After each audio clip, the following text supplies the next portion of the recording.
खासमा यो हातको छिलर पनि खासै गतिलो चाहिँ हुँदैन रहेछ है त गाइस। अब यसमा चाहिँ आइस जम्दैन अनि चामलहरू मात्रै त्यो पुरा उ भएर बस्छ, हार्ड भएर बस्छ भनेर यो चाहिँ राम्रो लाग्थ्यो पहिला पहिला। अहिले चाहिँ खासै ठिक लागेन। अब यो चाहिँ बेला बेलामा यसरी पानी यतापट्टि फ्लोइङ हुँदाखेरि यहाँनिर फ्लोइङको पङ्खा देखाउँदाखेरि त्यो पङ्खाबाट सबै पानी चुहिँदो रहेछ यसरी। यहाँ देख्न सक्नुहुन्छ है पुरा यसरी यी कुरा यतापट्टि चाहिँ एकदम उ भएर बसिरहेको छ यतापट्टि, अनि यहाँबाट चाहिँ सब पानी चुहिरहेको छ। अब यो पङ्खा चल्दाखेरि अनि सबै पानी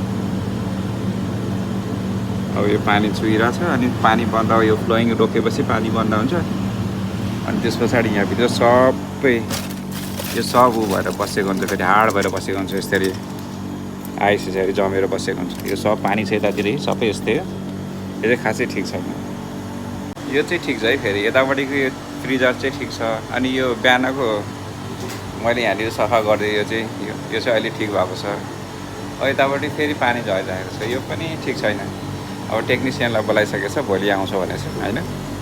यो चाहिँ खासै ठिक लागेन मलाई चाहिँ। सब यस्तो के यो सामानमा फेरि पानी झरेपछि सब यसरी बरफ जमेर बसेको हुन्छ यही यस्तै।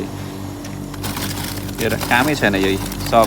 यो सामानहरू निकाल्दा पनि हात काट्ने सम्भावना हुन्छ। यो सब यस्तै पुरा सब आइसै आइस सब पानी चुहेर सामान चाहिँ बिग्रिँदैन है। बिग्रिने चाहिँ फेरि यही। Okay guys, thanks for watching. Don't forget to like, share and subscribe my channel. Take care and love you. Bye bye.